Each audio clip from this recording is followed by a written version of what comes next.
WNEP proudly presents the premier outdoor show in northeastern and central Pennsylvania. Pennsylvania Outdoor Life, your window to the great outdoors.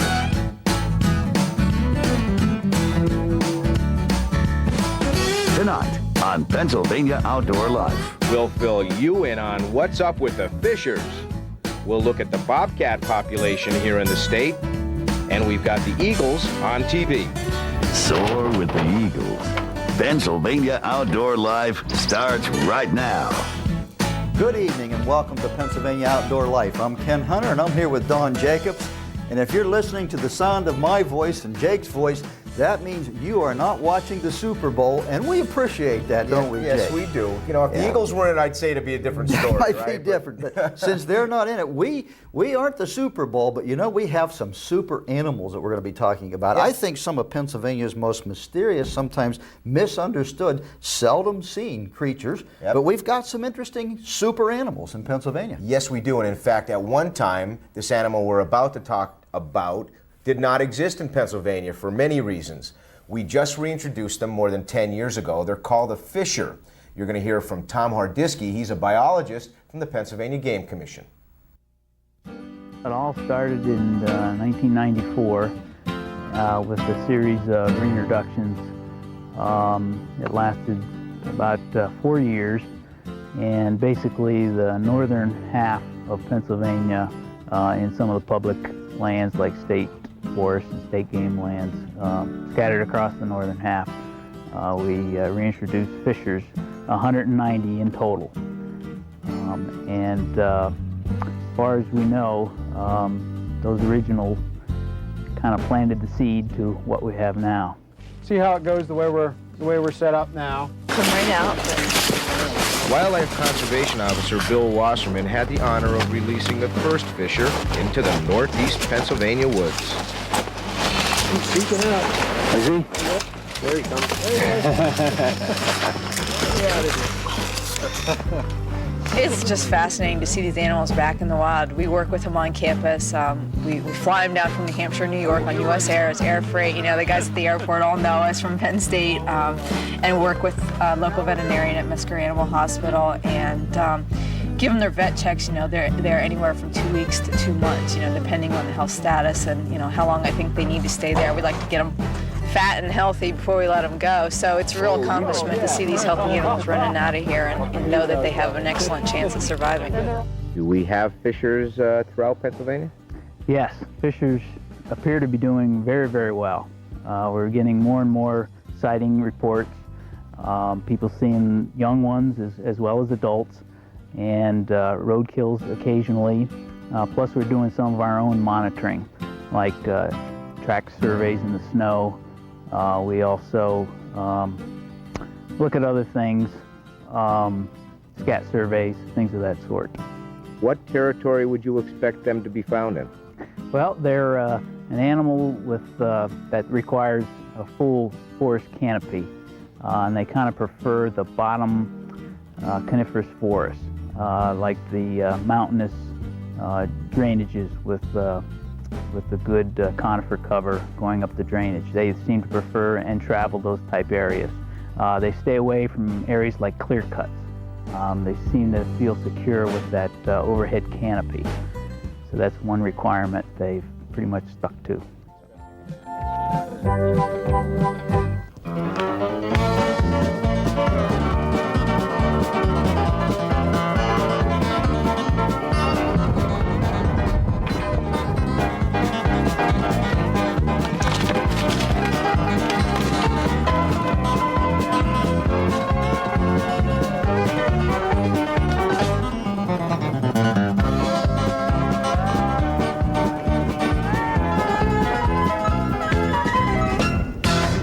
They're kind of secretive, very elusive, so many people don't see them, even though they're sometimes right under your nose. Yeah, they have spread out. Their range has expanded pretty significantly over the years, and they have been close to towns. But it's generally a function of prey abundance. If they can find food, even though it's close to human habitation, they'll still they'll still take the chance and get in there despite human disturbance. That's my next question then. What do they eat? A variety of things. Generally, their bread and butter are small mammals like chipmunks and moles and voles and shrews and things of that sort. But they can take rabbits. They've been known to take birds, even the size of turkeys, raccoons in some areas, porcupines. They can eat porcupines. Generally, they take anything that's easy to catch. So actually in some areas, in urban areas, they might feed on squirrels, on gray squirrels. We've heard of domestic cats being eaten by fishers. Also, few reports of owl nests and hawk nests being raided by fishers. So eat a variety of things, and whatever's easiest for them to get, that's what they'll feed on. The last fisher to be released actually climbed a tree right in front of our cameras. But this is what they do, and it's quite a magnificent sight to see see an animal like that climb a tree like he did. Would they jump? We're trying to bring back part of Pennsylvania's heritage, and with the support of a lot of people and the interest of a lot of sportsmen, I think we're making some progress. If you had to sum up the fisher reintroduction program on a failure or very successful level or somewhere in between, how would you do it? I'd say it's very successful. It's going to move along slowly because fishers are a low-density species. Their reproductive rate is relatively slow, so it's going to take a while for them to get on the fast track here. So as long as we're patient, it's going to go in a good direction. And they're very successful, Lyle. Very successful, that's right. And like Tom said, they are animals that need very low density, so you're not going to walk through a field and see 27 of them. There's only one for every, so many miles. And every now and then, Ken, we're hearing from time to time, we hear one being killed along the road or somebody seeing one, so they're out there. I've never seen one. Have Not you in a ever while. seen one other than the release? No, other than the one that I had a chance to Right. release and see, right after release, no. I have not either. I was with a biologist who looked down and said, now those are fisher tracks. But you have to believe that there's enough guys that are trapping and stuff that are seeing them out What there. a fascinating animal. I'm looking forward to that first sighting. Yeah, me too. And you know what? It'll be like the bear. Like I didn't see a bear for years, and then now all you of a start sudden, seeing. So you'll start seeing they're, fishers They're everywhere. spreading, so the possibility's pretty good. Absolutely.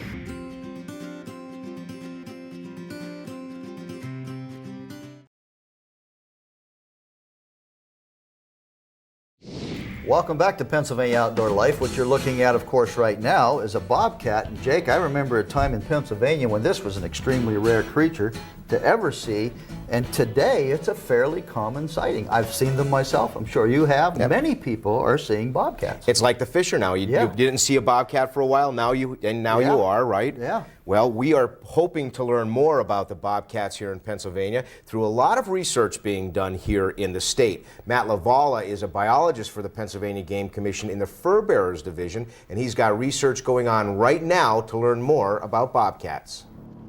Pennsylvania's bobcat population, and particularly in north central Pennsylvania, where we are here today, is probably we're probably among the highest in bobcat density of any of the northeastern states right now. Bobcats have done very well in Pennsylvania, primarily due to the combined efforts of sportsmen and women in the state, and really the efforts of our agency to protect bobcats in the 1970s when populations were at a low.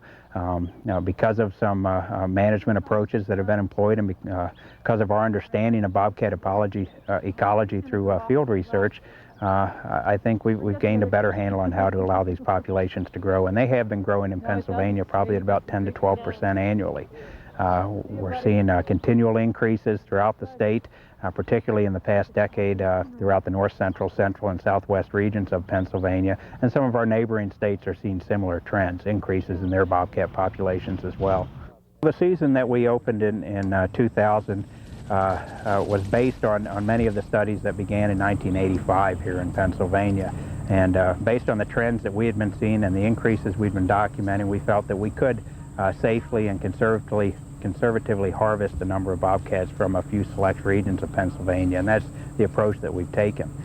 With that season, I think we can say that Pennsylvania has one of the most conservative harvest strategies anywhere in North America.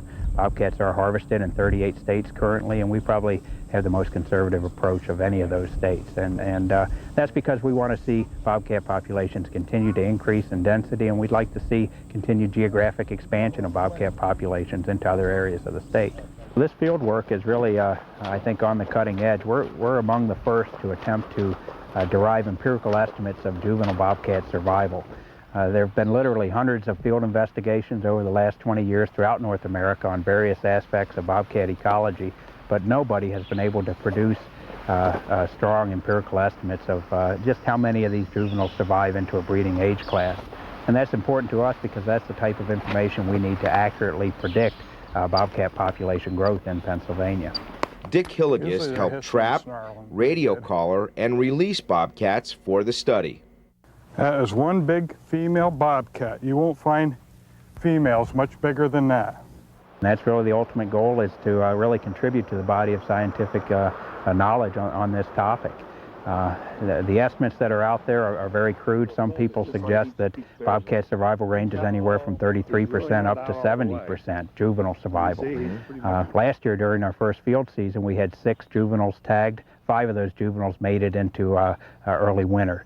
And so we suspect we have a much higher survival rate than that here in Pennsylvania, but our goal is to have good on-the-ground estimates to use in our population models.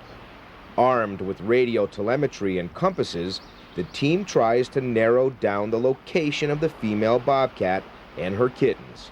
Mike, do you have a good bearing? Todd. I do have a good bearing, however, it is not on the same track as the original den site. And 49's off by about 15 degrees also. That's why I want to have some good bearings to walk in case we don't see her. We had a female that we had located multiple times on a hillside here in Bradford County. We suspected she had a den site. We had actually come in on this den site at a prior date and had some observation of the area, so we were fairly comfortable we'd be able to move into this area. We set up quietly this morning. We approached quietly. We were able to locate the female in a crevice under a large boulder. Typically the females leave the den site when we approach. This female would not leave the den site. She was somewhat protective of her kittens, and we could see the kittens in there with her. And finally, after moving dirt, rocks, and sticks away from the opening, the eyes of a bobcat appear as she's laying there nursing her kittens. Every other den that we've done, that we've been able to work on, the female has fled the den site, and typically she'll circle us 100 meters, 200 meters out, and then come back in on the site after we leave. This is kind of an unusual situation here today, and it may have been the result of the den site itself. She had no escape path from one entrance into the den, and no safe escape path once we were at the den site. Thank you, Matt, for involving us in that project. You know, the research is not one of those things that you go out and do one week and it's over with. You put radio telemetry on animals, you've got to follow them forever. You know, there's a lot to be learned on a lot of the animals in This goes on Pennsylvania. sometimes for years. Yeah, it does. You repeat these things over and over again, and sometimes you don't get it, sometimes you do. Yeah, and like one of the big basic questions is, out of every litter, how many of them die? Yeah. So what we ended up doing is getting some bobcat kittens out of that den that Matt found, and we actually then put radio transmitters in their little bellies. And I'll tell you what, it's quite an experience to hold a bobcat kitten that young. It's quite an experience to watch a surgical procedure being done right in the field. And you know, sadly, some animals pass away when these things are done to them. Sadly, it may involve handling animals that were designed to be in the wild, but in the name of research, we need to know more because they're living with humans. So, in order to preserve them for the future, Yep. we may have to sacrifice a few, and that's unfortunate, but nevertheless, it does. Yep. It does tell us what we need to know. Absolutely. Fascinating stuff. Yep.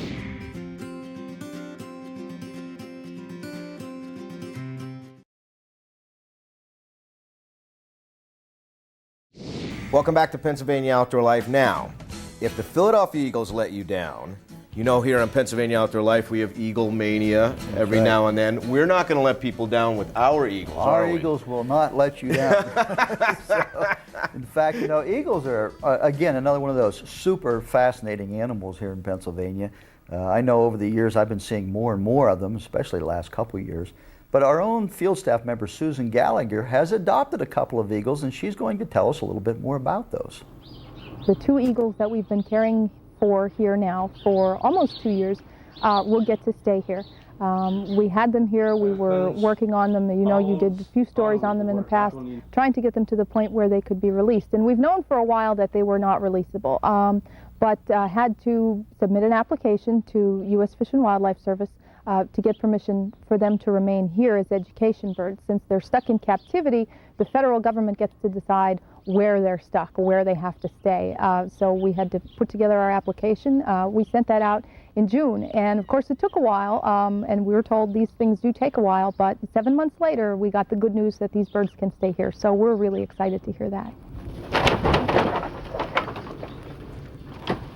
Only these 2 birds are under this permit. As I said, the federal government is very strict about what happens to eagles, where they're allowed to stay, and what goes on with them. So we've got to report all our eagle actions to the federal government.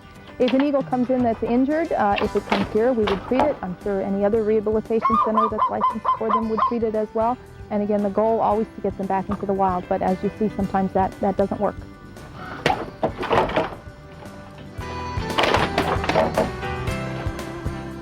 Why would you want to keep these 2 eagles? The educational opportunities are fantastic. Just first of all, the attention that these birds get from the public is a good way for us to get our message out there to them, talking about birds of prey, their role in the environment. You know, when you have eagles, everybody wants to know about them, so that's great. Also great that they can stay here, because now people that we educate in Carbon County and surrounding areas get the chance to see these birds up close. You know, the people here have been so supportive, our members, our friends, all throughout this process, that we're just happy for them that now these birds will get to stay, and they belong to us all, really, but the people in our area will be able to come and visit them, to be able to see them now, and like I said, to be able to learn more about them. What we have now is sufficient for them, but we do have plans to make them a lot more comfortable, to give them a lot more space, and hopefully we'll be building another enclosure called a mews to keep them in.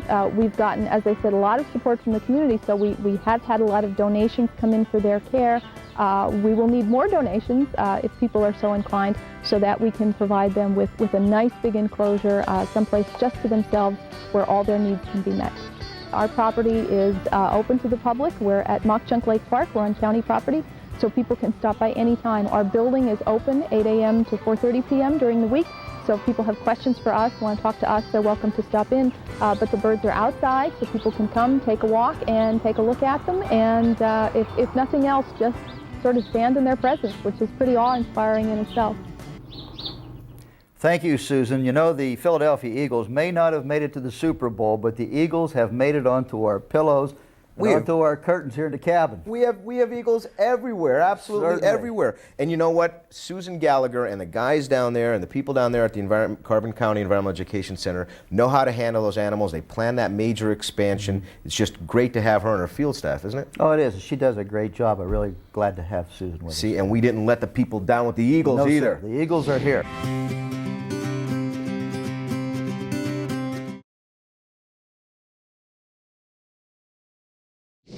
Well, hey, Jake, we have a nice little ice fishing package here to give away. Okay. Not everything you need, but a lot of what you need. A nice little jigging rod, complete with ice fishing line on it. That's a nice piece.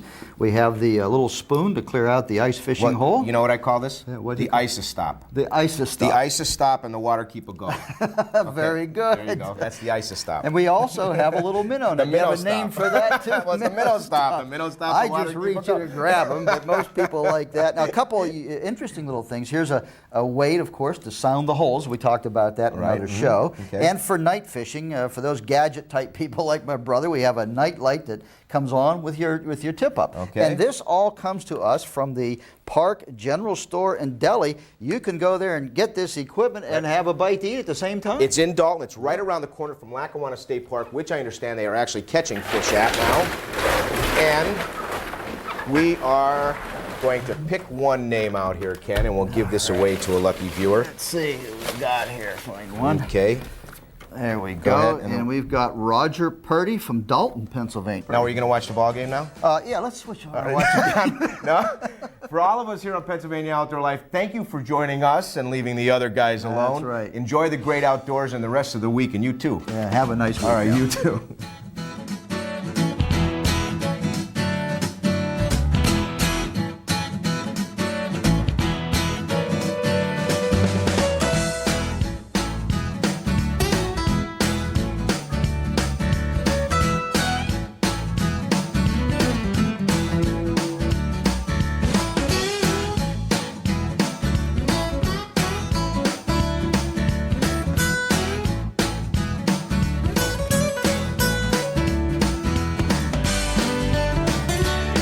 Pennsylvania Outdoor Life is a local presentation of WNEP-TV. We're proud to serve northeastern and central Pennsylvania. Beep, beep, beep, beep.